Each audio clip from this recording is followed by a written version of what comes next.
Hello everyone, welcome back to my English learning YouTube channel crack English with BC. और मैं आपका English language trainer Birju Chauhan. Dear friends, आज के session में हम लोग स्टडी करेंगे interchanges of too and so. तो चलिए हम लोग देखते हैं कि टू और सो है क्या। टू और सो एडवर्ब्स होते हैं। इनके यूजेस हम लोग एडजेक्टिव से पहले या बाद में करते हैं। तो चलिए हम लोग जानते हैं टू क्या है और सो क्या है। Too too means more than needed. इसकी हिंदी होती है ज़रूरत से ज़्यादा। कहने का अर्थ है कि जब कोई भी चीज़ ज़रूरत से ज़्यादा हो जाता है तो उस कंडीशन में हम लोग टू का यूज करते हैं। और कोई भी चीज़ जब ज़रूरत से ज़्यादा हो जाती है तो उसका नेचर निगेटिव हो जाता है। इसलिए हम लोग जो टू है उसको निगेटिव सेंस में यूज करते हैं। अब इसके बाद देखते हैं so. So means to a great extent, यानी इतना। अब चलिए इसके विषय में कुछ और जानते हैं। Two is affirmative in look but negative in meaning और नेचर। जो टू होता है देखने में तो अफर्मेटिव लगता है, लेकिन मीनिंग और नेचर के अनुसार यह निगेटिव होता है, जैसा कि मैंने इसके मीनिंग को बताते समय कहा।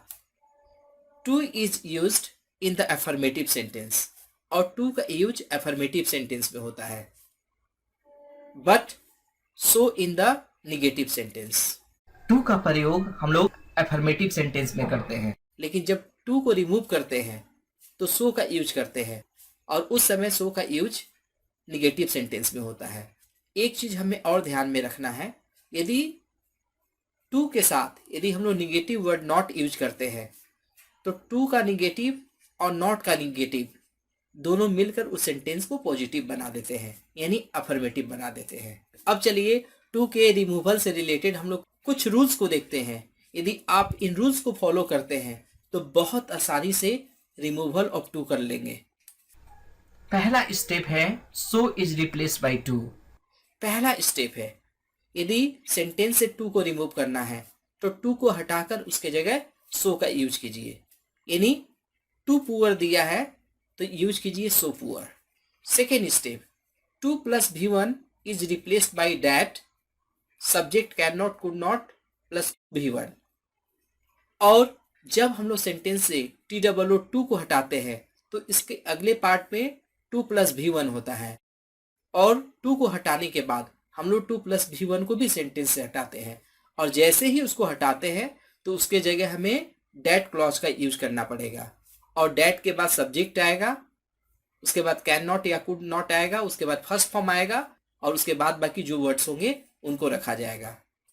अब स्टेप 3 को देखते हैं। The present tense is are am takes can not, but the past tense was were takes could not. कहने का अर्थ है, यदि सेंटेंस प्रेजेंट टेंस में दिया हो, यानी is are am helping verb दिया हो, तो जब हम लोग टू प्लस भी वन को हटाते हैं तो वहां पे कैन नॉट का यूज करते हैं, और यदि सेंटेंस पास्ट टेंस में हो यानी वाज वर्ड दिया है तो हम लोग सेंटेंस में कुड नॉट का यूज करते हैं। अब चलिए अगले स्टेप को देखते हैं। और दैट के बाद जो सब्जेक्ट आएगा वह सेंटेंस के सब्जेक्ट पे डिपेंड करता है। यदि सब्जेक्ट मैस्कुलिन जेंडर में है तो ही का यूज करेंगे, फेमिनिन जेंडर में है तो सी का यूज करेंगे, यदि प्लुरल है तो दे का यूज करेंगे, और नॉन लिविंग है तो इट का यूज करेंगे। और ये 4 रूल्स रहे, और इन चारों रूल्स का हम लोग प्रयोग रिमूवल ऑफ टू के समय करते हैं, यानी ओमिशन ऑफ टू के समय करते हैं। और एक चीज और ध्यान रखिए, जब भी हम लोग सेंटेंस से टू को हटाते हैं तो सेंटेंस सिंपल भी हो सकता है या कॉम्प्लेक्स भी हो सकता है, और साथ साथ यह निगेटिव भी हो सकता है। तो चलिए इससे रिलेटेड अब हम लोग कुछ एग्जाम्पल्स को देखें और इन रूल्स को क्लियर करें। एग्जाम्पल्स, उसका भाई मेहनत करने के लिए बहुत छोटा था। यानी कहने का अर्थ है कि उसका भाई जरूरत से ज्यादा छोटा था और वह मेहनत नहीं कर सकता था। और इसका ट्रांसलेशन होगा his brother was too young to work hard. और इंस्ट्रक्शन है मेक इट निगेटिव, यानी इस सेंटेंस को निगेटिव बनाना है। तो रूल के अनुसार हम लोग यदि टू को हटाते हैं तो सेंटेंस अपने आप ही निगेटिव बन जाएगा, क्योंकि टू को हटाते हैं तो हमें टी और टू प्लस भी वन को भी हटाना पड़ेगा। और जब हम लोग टू प्लस भी वन को हटाते हैं तो डैट क्लॉज का यूज करेंगे और उसमें कैन नॉट या कुड नॉट का यूज होगा। लेकिन यह सेंटेंस पास्ट टेंस में है क्योंकि यहाँ पे वॉज लगा है, तो यहाँ पे कुड नॉट का यूज होगा। और जब इसका हम लोग ट्रांसफॉर्मेशन करेंगे तो टू के जगह सो का यूज होगा और टू प्लस भी वन यानी टू वर्क के जगह डैट प्लस सब्जेक्ट का यूज करेंगे। और सब्जेक्ट हिज ब्रदर है तो सब्जेक्ट ही का यूज होगा और टेंस पास्ट है तो कुड नॉट का यूज होगा। तो इसका निगेटिव होगा his brother was so young that he could not work hard. तो ये रहा निगेटिव सेंटेंस। अब चलिए सेकेंड एग्जाम्पल को देखते हैं। रितिका दौड़ने के लिए बहुत मोटी है और इसका ट्रांसलेशन होगा Ritika is too fat to run. और इसका इंस्ट्रक्शन है रिमूव और ओमिट टू, यानी सेंटेंस से टू को हटाना है। तो रूल के अनुसार जब भी टू को हटाते हैं तो सो का यूज होगा और जैसे ही टी डबल ओ टू को हटाते हैं तो उस सेंटेंस से टू प्लस भी वन को भी हटाना पड़ेगा और वहाँ पे डैट क्लॉज का यूज होगा। और यह सेंटेंस प्रेजेंट टेंस में है क्योंकि इसमें हेल्पिंग वर्ब इज है तो इसमें कैन नॉट का यूज होगा। और रितिका फेमिनिन जेंडर में है तो इसमें सी का यूज होगा। तो इसका ट्रांसफॉर्मेशन होगा Ritika is so fat that she can not run. अब इसके बाद थर्ड एग्जाम्पल को देखते हैं। लड़के इतने नटखट थे कि वह किसी की बात नहीं मान सकते थे और इसका ट्रांसलेशन होगा the boys were so naughty that they could not obey anyone. और इसका इंस्ट्रक्शन है यूज टू और रिमूव सो। तो इस सेंटेंस को ध्यान से देखते हैं तो हमें पता चलता है कि इसमें टू को नहीं रिमूव करना है, इसमें हमें टू को लाना है यानी सो को रिमूव करना है। तो रूल्स को उल्टा कर देंगे। यदि हम सो को हटाते हैं तो उसके जगह टी डबल ओ टू का यूज करेंगे और डैट से लेके नॉट क्लॉज तक हटेगा और उसके जगह टू प्लस भी वन का यूज होगा। तो इसका ट्रांसफॉर्मेशन होगा the boys were too naughty to obey anyone. तो इस तरह से हम लोग देख सकते हैं कि सेंटेंस में सो को कैसे हटाया गया। अब चलिए नेक्स्ट एग्जाम्पल को देखते हैं। बक्सा उठाए जाने के लिए बहुत भारी था और इसका ट्रांसलेशन होगा the box was too heavy to be lifted. और इंस्ट्रक्शन है begin with the box was so. तो हम लोग देख सकते हैं कि यह सेंटेंस एफर्मेटिव में है क्योंकि इस सेंटेंस में टी डबल ओ टू है और इसका दूसरा पार्ट में है टू बी लिफ्टेड। तो हम लोग जब टू को हटाते हैं तो सो का यूज करते हैं और जैसे ही टी डबल ओ टू को हटाते हैं तो हमको टू प्लस भी वन यानी टू बी लिफ्टेड को भी हटाना पड़ेगा। तो उसके जगह डैट क्लॉज यूज होगा और टेंस के अनुसार कैन नॉट या कुड नॉट आएगा। और यहाँ पे सेंटेंस पास्ट टेंस में है तो यहाँ पे कुड नॉट का यूज होगा और यहाँ पे जो सब्जेक्ट है बॉक्स वो नॉन लिविंग है तो हम लोग सब्जेक्ट के रूप में इट का यूज करेंगे। तो इसका ट्रांसफॉर्मेशन होगा the box was so heavy that it could not be lifted. और मान लीजिए कि कह दिया जाए इसी सेंटेंस को कि आपको सो से बिगिन करना है तो इसमें टेंशन लेने की कोई ज़रूरत नहीं। सिंपली जो हम लोगों ने इसे सो से बनाया है तो सो को सामने ला देना है, उसके साथ एडजेक्टिव सामने चला आएगा यानी सो हेवी हो जाएगा और बाद बाकी चीज़ को वैसे ही रखना है। तो इसका ट्रांसफॉर्मेशन होगा so heavy was the box that it could not be lifted. तो हम लोग देख सकते हैं केवल हम लोगों ने सो हेवी को सामने ला दिया और जहां से हम लोगों ने सो हेवी को लाया उस जगह पे वाज द बॉक्स रख दिया। तो हो गया so heavy was the box that it could not be lifted. अब चलिए एग्जाम्पल 5 को देखते हैं। सचिन इतने महान थे कि उनकी प्रतिभा पर कोई शक नहीं कर सकता था और इसका ट्रांसलेशन होगा so great was Sachin that nobody could doubt his talent. और इसका इंस्ट्रक्शन है बिगिन विथ सचिन वाज, कि सचिन वाज से शुरू करना है। तो टेंशन लेने की कोई ज़रूरत नहीं, यहाँ पे इन्वर्सन के रूल को अप्लाई करना है यानी ठीक ऊपर वाले सेंटेंस के रूल को अप्लाई करना है। यानी सामने सो ग्रेट दिया है तो उसको सेंटेंस के बीच में ले जाना है यानी सचिन वाज को सामने लाना है और सो ग्रेट को बीच में ले जाना है। तो सेंटेंस का ट्रांसफॉर्मेशन होगा Sachin was so great that nobody could doubt his talent. तो इस तरह हम लोग देख सकते हैं कि सचिन वाज को सामने यूज किया गया। और एक चीज याद रखें कि हम लोग इसे टू से भी बना सकते हैं।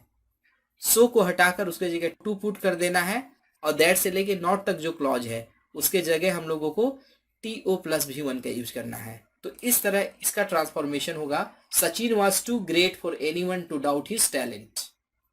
तो इस तरह हम लोग देख सकते हैं कि हम लोग कैसे रिमूवल ऑफ टू कर सकते हैं, कैसे रिमूवल ऑफ सो कर सकते हैं। यानी हम लोग देख सकते हैं सो और टू और सो को कैसे इंटरचेंज कर सकते हैं। अब इसके बाद हम लोग देखते हैं कुछ स्पेशल केसेस टू से रिलेटेड, और इसको सॉल्व करने के बाद मुझे उम्मीद है कि आपके माइंड में जो भी डाउट्स होंगे वो सारे के सारे क्लियर हो जाएंगे। Case 1, not in too structure, the sentence is affirmative. यदि टू स्ट्रक्चर में नॉट दिया रहा है तो समझ लीजिए कि ये सेंटेंस अफर्मेटिव है, क्योंकि दो निगेटिव मिलकर सेंटेंस को पॉजिटिव यानी अफर्मेटिव बनाते हैं। चलिए इसे एग्जाम्पल से क्लियर करते हैं। मैं मैच नहीं खेलने के लिए बहुत फिट था। इसका ट्रांसलेशन होगा I was too fit not to play the match, और यहाँ पे इंस्ट्रक्शन है रिमूव टू। तो हमें सारे काम को सेम करना है, लेकिन यहाँ पे सेंटेंस में नॉट दिया गया है, तो जो हम लोग कैन नॉट या कुड नॉट होता है उसमें से नॉट को रिमूव कर देंगे। तो इसका ट्रांसफॉर्मेशन होगा I was so fit that I could play the match, और इसकी मीनिंग निकल रही है मैं मैच खेलने के लिए काफ़ी फिट था। तो इस तरह हम लोग देख सकते हैं जब टू के साथ नॉट आ जाए तो वह एफर्मेटिव सेंटेंस को क्रिएट करता है। अब चलिए इसके दूसरे एग्जाम्पल को देखते हैं। वह इतने प्रतिभाशाली थे कि वह किसी भी समस्या का समाधान कर सकते थे, और इसका ट्रांसलेशन होगा he was so talented that he could solve any problem, और इंस्ट्रक्शन है रिमूव सो। तो देखिए यह सेंटेंस अफर्मेटिव है, और हम लोग अफर्मेटिव सेंटेंस से टू को नहीं बना सकते हैं क्योंकि यह नेचर वाइज निगेटिव होता है। तो इसे अफर्मेटिव बनाने के लिए इसमें नॉट का यूज करेंगे, ठीक ऊपर वाले सेंटेंस की तरह। तो इसका ट्रांसफॉर्मेशन होगा he was too talented not to solve any problem. तो TOO और नॉट मिलकर पॉजिटिव मीनिंग को दर्शाते हैं। अब चलिए केस 2 को देखते हैं। Too structure without a verb, ये केस 2 है जिसमें टू स्ट्रक्चर तो होगा लेकिन उसमें वर्ब नहीं होगा, यानी इन्फिनिटिव वर्ब 2 + V1 नहीं होगा। तो ऐसे केसेस में हम लोग क्या करते हैं, replace TOO with over, excessively, than, beyond, limit. ऐसे केस में हम लोग TOO को हटाकर ओवर का यूज करते हैं, एक्सेसिवली का यूज करते हैं, दैन के स्ट्रक्चर को यूज करते हैं, या बियॉन्ड, लिमिट का यूज करते हैं। चलिए इसे एग्जाम्पल से क्लियर करते हैं। चाय जरूरत से ज़्यादा गर्म है, इसका ट्रांसलेशन है टी इज़ टू हॉट, और इंस्ट्रक्शन है रिमूव टू। तो देखिए इसमें 2 + V1 यानी इन्फिनिटिव वर्ब नहीं है, तो सिंपली टू के जगह हम लोग ओवर या एक्सेसिवली लिख सकते हैं। तो इसका ट्रांसफॉर्मेशन होगा T is over excessively hot. अब सेकेंड एग्जाम्पल को देखते हैं। राजेश जरूरत से ज़्यादा सक्रिय था, जरूरत से ज़्यादा यानी नेगेटिव मीनिंग है। इसका ट्रांसलेशन होगा राजेश वॉज टू एक्टिव, और इंस्ट्रक्शन है रिमूव टू। तो जरूरत से ज़्यादा एक्टिव था, तो यानी यहाँ पे दैन का यूज होगा। तो इसका ट्रांसफॉर्मेशन होगा Rajesh was more active than he should have been. अब चलिए थर्ड एग्जाम्पल को देखते हैं। वे बहुत स्वार्थी हैं, इसका ट्रांसलेशन होगा दे आर टू सेल्फिश, और इसमें है रिमूव टू, यानी टू सेल्फिश मतलब जरूरत से ज़्यादा यानी लिमिट से ज़्यादा। तो इसका ट्रांसफॉर्मेशन होगा they are selfish beyond limit. तो इस तरह हम लोग केस 2 में देख सकते हैं कि टू स्ट्रक्चर होगा लेकिन उसमें इन्फिनिटिव वर्ब 2 + V1 नहीं होगा। अब थर्ड केस को देखते हैं, और थर्ड केस है for + OC in too structure, यानी टू स्ट्रक्चर में फॉर के बाद ऑब्जेक्टिव केस होगा, यानी टू को तो हटाना है लेकिन उसके साथ फॉर प्लस जो ऑब्जेक्टिव केस आया है उसके साथ भी हम लोगों को डील करना है। तो इसका रूल देखिए, use subjective case for objective case structure, यानी यहाँ पे 4 + ऑब्जेक्टिव केस जो है उसके जगह हम लोगों को सब्जेक्टिव केस यूज करना है। यानी कहने का अर्थ है फॉर मी के जगह डैट आई, फॉर हर के जगह डैट शी, फॉर देम के जगह दैट दे का यूज करना है। यानी हम लोग जो भी ऑब्जेक्टिव केस दिया गया है उसके जगह सब्जेक्टिव केस का यूज करना है दैट के बाद। एग्जाम्पल से देखते हैं। उसके लिए समस्या का समाधान करना बहुत कठिन है, इसका ट्रांसलेशन होगा the problem is too tough for him to solve, और इंस्ट्रक्शन है रिमूव टू। तो सिंपल रूल को अप्लाई करेंगे, टू के जगह सो का यूज करेंगे, लेकिन यहाँ पे याद रखना है डैट के बाद हम लोग फॉर के बाद जो ऑब्जेक्टिव केस आया है उसके अनुसार सब्जेक्ट का यूज करना है, यानी डैट के बाद हमें फॉर हिम के लिए ही का यूज करना पड़ेगा। तो इसका ट्रांसफॉर्मेशन होगा the problem is so tough that he can not solve it. तो इस तरह हम लोग देख सकते हैं कि टू के रिमूवल वाले के बेसिक रूल को ही अप्लाई करते हैं, लेकिन यहाँ पे डैट के बाद जो ऑब्जेक्टिव केस है उसके अनुसार सब्जेक्ट को यूज करना है। अब दूसरे एग्जाम्पल को देखते हैं, वह मेरे लिए बहुत अच्छी थी। इसका ट्रांसलेशन होगा she was too good for me, और इंस्ट्रक्शन है रिमूव टू। तो सिंपली टू के जगह सो का यूज होगा और फॉर मी के लिए दैट आई का यूज करना है। तो इसका ट्रांसफॉर्मेशन होगा she was so good that I was no match for her. तो डियर फ्रेंड्स, हम लोग इस तरह टू से रिलेटेड 3 स्पेशल केसेस को देखा, और इसमें बेसिक्स रूल्स के अलावा कुछ स्पेशल रूल्स थे, और जिनको हम लोगों ने एग्जाम्पल्स के जरिए देखा और सीखा। अब चलिए इसके बाद हम लोग इससे रिलेटेड एक डू एज डायरेक्टेड पार्ट को देखते हैं। डू एज डायरेक्टेड, पहला देखिए, रीता काम करने में बहुत आलसी थी। इसका इंस्ट्रक्शन है ट्रांसलेट इनटू इंग्लिश। देखिए थी है यानी पास्ट टेंस है, वाज होगा, बहुत आलसी का होगा टू लेजी, और उसके बाद होगा काम करने के लिए होगा टू वर्क। तो इसका ट्रांसलेशन होगा Rita was too lazy to work. अब इसके बाद सेकेंड एग्जाम्पल को देखते हैं। They were so greedy for money that they can not help anyone without it, और यहाँ पे इंस्ट्रक्शन है ट्रांसलेट इनटू हिंदी, यानी हमें इस इंग्लिश सेंटेंस को हिंदी में बनाना है। यानी सो ग्रीडी का मतलब होता है इतना लालची, और वाज है पास्ट टेंस है यानी थे। तो इसका हिंदी ट्रांसलेशन होगा वे पैसे के लिए इतने लालची थे कि इसके बिना वे किसी की मदद नहीं कर सकते थे। तो क्लियर। अब नेक्स्ट एग्जाम्पल को देखते हैं। He was so slow to catch the bus, correct the sentence. ये एक सेंटेंस दिया हुआ है, he was so slow to catch the bus, और इसे हम लोग को करेक्ट करना है, यानी कहने का मतलब है इस सेंटेंस में कोई न कोई गलती है और उसको हम लोग को सही करना है। तो देखिए यहाँ पे so slow to catch the bus दिया हुआ है, और रूल होता है कि 2 + V1 यानी इन्फिनिटिव वर्ब वाले स्ट्रक्चर में हम लोग TOO का यूज करते हैं, न कि सो का यूज करते हैं। तो इसे करेक्ट करने के लिए हम लोगों को सो के जगह टू का यूज करना होगा। तो इसका आंसर होगा रिप्लेस सो विथ टू।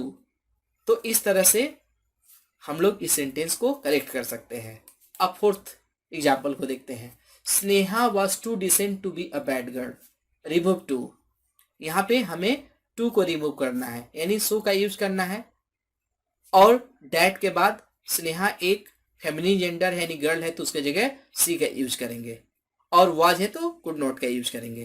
तो इसका ट्रांसफॉर्मेशन होगा Sneha was so decent that she could not be a bad girl. अब इसके बाद फिफ्थ एग्जाम्पल को देखते हैं। In his behaviour Raju is too bad that no one can believe him, और इसमें इंस्ट्रक्शन दिया है which part of the sentence contains an error, और ई फॉर नो एरर। यहाँ पे एक सेंटेंस दिया हुआ है, और सेंटेंस में 4 पार्ट प्लस एक पार्ट है जो फिफ्थ पार्ट है यानी ई पार्ट है, यानी ABCD में से कोई ना कोई पार्ट गलत है। तो हमें पिक करना है कि कौन सा पार्ट गलत है। यदि सेंटेंस पूरा सही है तो हमें ई को टिक करना है, यानी ई पार्ट को बताना है कि ये पार्ट ई होगा, क्योंकि इसमें कोई एरर नहीं है। तो हम लोग सेंटेंस को ध्यान से देखते हैं, तो हम लोग देखते हैं कि ये डैट क्लॉज से बना हुआ सेंटेंस है, और डैट क्लॉज में टू का यूज नहीं करते हैं, सो का यूज करते हैं। तो इसका जो सी पार्ट होगा वो गलत होगा, और इसका आंसर होगा रिप्लेस टू विथ सो। तो डियर फ्रेंड्स, आज के सेशन में बस इतना ही। आज हम लोगों ने देखा interchanges of too and so, और इसमें हम लोगों ने देखा कि टू को कैसे रिमूव करते हैं और उसके जगह सो का कैसे यूज करते हैं, और सो को कैसे रिमूव करते हैं उसके जगह टू का कैसे यूज करते हैं, और इससे रिलेटेड बहुत सारी वैरायटीज़ को देखी। तो डियर फ्रेंड्स, आज के सेशन में बस इतना ही। यदि मेरी वीडियो अच्छी लगी तो इसे लाइक कीजिए, शेयर कीजिए, मेरे YouTube channel crack English with BC को सब्सक्राइब कीजिए और बेल आइकन को जरूर पुश कीजिए ताकि मेरे आने वाली हर वीडियो का नोटिफिकेशन मिलता रहे। मेरी वीडियो में आखिर तक बने रहने के लिए थैंक यू वेरी मच।